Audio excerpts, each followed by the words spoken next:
হাসিনা সরকারকে উৎখাত করার জন্য আবার এক দফা আন্দোলনের ডাক দিতে শুরু করেছে।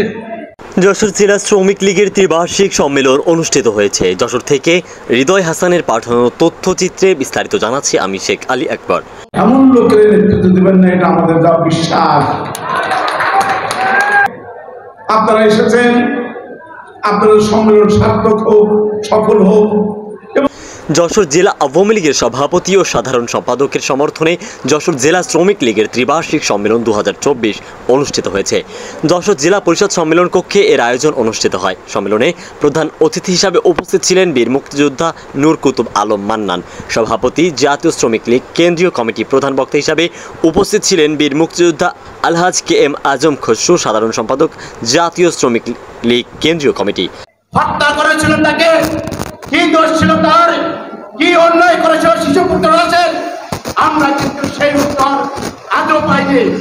এছাড়াও বিশেষ অতিথি হিসাবে উপস্থিত ছিলেন বীর মুক্তিযোদ্ধা শহীদুল ইসলাম, সভাপতি বাংলাদেশ আওয়ামী লীগ যশোর জেলা শাখা, শাহিন চাকলাদার, সাধারণ সম্পাদক বাংলাদেশ আওয়ামী লীগ যশোর জেলা শাখা, সুলতান আহমেদ, যুগ্ম সাধারণ সম্পাদক জাতীয় শ্রমিক লীগ কেন্দ্রীয় কমিটি, মেহেদি হাসান, প্রচার সম্পাদক জাতীয় শ্রমিক লীগ কেন্দ্রীয় কমিটি, ATM ফজলুল হক, দপ্তর সম্পাদক জাতীয় শ্রমিক লীগ কেন্দ্রীয় কমিটি, মোহাম্মদ মহিউদ্দিন, সম্পাদক জাতীয় শ্রমিক লীগ কেন্দ্রীয় কমিটি, শহীদ ঢাকুয়া, সাহিত্য বিষয়ক সম্পাদক জাতীয় শ্রমিক লীগ কেন্দ্রীয় committee, Mohammad Firoz Hossain, trade union সমন্বয় বিষয়ক সম্পাদক জাতীয় শ্রমিক লীগ কেন্দ্রীয় কমিটি।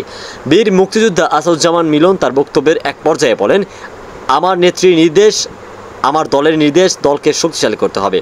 আমরা দলের মধ্যে কোনো বিভেদ সৃষ্টি করতে চাই না। যারা দলের মধ্যে বিভেদ সৃষ্টি করতে চায় আমরা তাদেরকে তীব্র নিন্দা জানাই। জামাত বিএনপিকে আমরা যশোর জেলা আওয়ামী লীগের ঐক্যবদ্ধভাবে মোকাবেলা করতে চাই। আজ সেই সময় এসেছে। যশোর জেলার প্রতিটা অলিগলি থেকে শ্রমিক নেতারা আজ এখানে উপস্থিত হয়েছেন।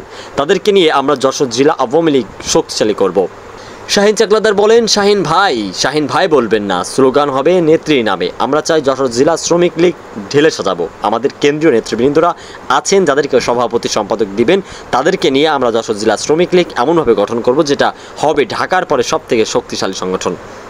সম্মেলনের পথ হারাবেন বলে মনে করছেন, যাদের শ্রমিকদের মধ্যে কোনো সমর্থন নাই, যারা টাকা পয়সায় বিক্রি হয়, ব্যক্তিগত লোকের দলের ব্যক্তিগত লোকে পরিণত হয়, তারা আবার পাশে একটি সম্মেলনের আহ্বান করেছেন, যে সম্মেলনে আপনাদের কেন্দ্রীয় একজন সভাপতি সেখানে নাকি উপস্থিত হয়েছেন। আমরা যশোর জেলা আওয়ামী লীগের পক্ষ থেকে এটাকে নিন্দা জ্ঞাপন করি। আপনাদের এই সম্মেলন বন্ধ করার জন্য ওই কেন্দ্রীয় নেতা সেখানে উপস্থিত হয়েছেন। গাংচিল টিভি, সত্য প্রকাশে অনুসন্ধানী চোখ।